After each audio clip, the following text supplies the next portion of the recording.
নাকের মধ্যেই চক্রান্ত লুকিয়ে রয়েছে ভাই। ব্যানারে লেখা হয়েছে এশিয়ান টেলিভিশনে ডাক্তার ইকরামুল বারী টিপু মামলা সংক্রান্ত বিষয়ে মিথ্যাচার করেছেন, তারই প্রতিবাদে সংবাদ সম্মেলন। এটাই ব্যানারে লেখা রয়েছে, ডকুমেন্ট রয়েছে, আপনারা দেখেছেন। অথচ আমরা ভিডিওতে কি দেখলাম? আমরা দেখলাম ওইখানে আমার ছবি বানিয়ে বিলবোর্ড তৈরি করে ফাঁসি চাওয়া হয়েছে, বহিষ্কার দাবি করা হয়েছে। কি অপরাধ? বলে মনসুর মির্জা হত্যাকারীর বিচার চাই। টিপু ডাক্তার সেই হত্যাকারী, তার ফাঁসি চাই, তার বহিষ্কার চাই। সৎসাহস থাকলে এইটাই এজেন্ডা হিসেবে দিয়ে মিটিং ডেকে সংবাদ সম্মেলন করতে পারত। তারা তা করে নাই ভাইয়ের আমার। মনসুর মির্জা ভাইয়ের অসহায় এতিম মেয়েদেরকে হাতের পুতুল বানিয়ে তাদের নিয়ে খেলা করছে,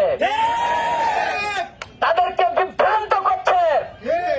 আমি মনসুর মির্জার মেয়ে হেলেন মৃধা, যিনি ফেসবুকে খুব সরব, তাকে পরিষ্কার ভাষায় মেসেঞ্জারে লিখেছিলাম, উনিও উত্তর দিয়েছিলেন।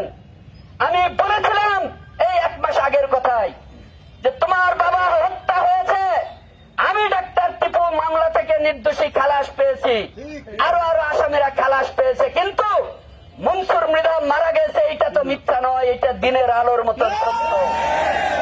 তাহলে প্রকৃত হত্যাকারীর বিচার হওয়া চাই, বিচার হওয়া দরকার।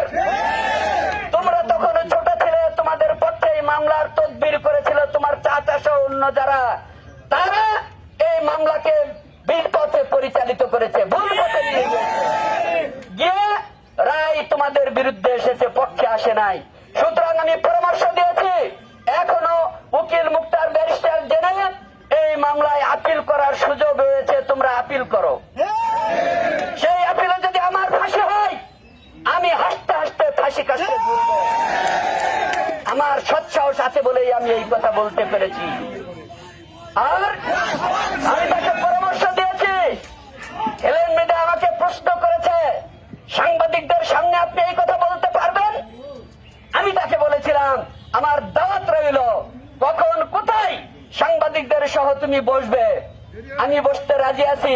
যদি সাংবাদিকের জাতীয় পত্র-পত্রিকার সাংবাদিক প্রয়োজন হয় আমাকে বলো, আমি জোগাড় করে দেব। আর তোমার পক্ষে যেগুলো জোগাড় করা সম্ভব সেগুলো নিয়ে বসবে। আজকে তারা সাংবাদিক সম্মেলন করলো, আমাকেও ডাকতে পারতো ওইখানে, আমি আমার কথা বলতাম সৎসাহস থাকলে। সেই সৎসাহস তাদের নাই, তারা আমাকে ডাকে নাই।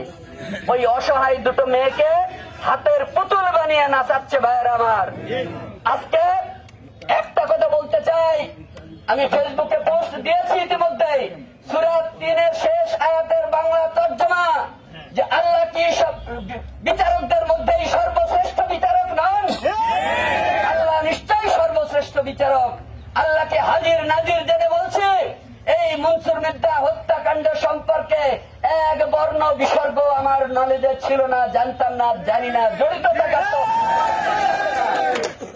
তাই আজকেও তাদেরকে আমি আহ্বান জানাবো, ভুল পথে পরিচালিত হবার দরকার নেই। আইন আদালতের পথ খোলা রয়েছে, সিধা পথে সেই দিকে দেখুন, চেষ্টা করতে হবে আমাদের সকলকেই।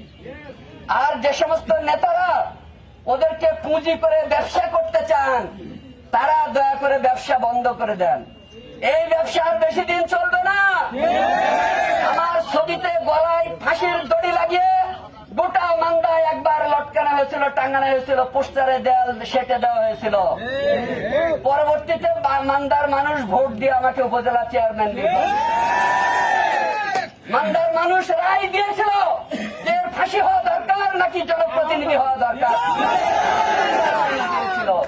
আজকে আবার যারা আমার ছবি বানিয়ে ওই রকম বুকে কাটা দাগ দিয়ে প্রচার করতেছে, এখানে ওখানে লিখতেছে, তারা ভবিষ্যতের জন্য অপেক্ষা করতে হবে।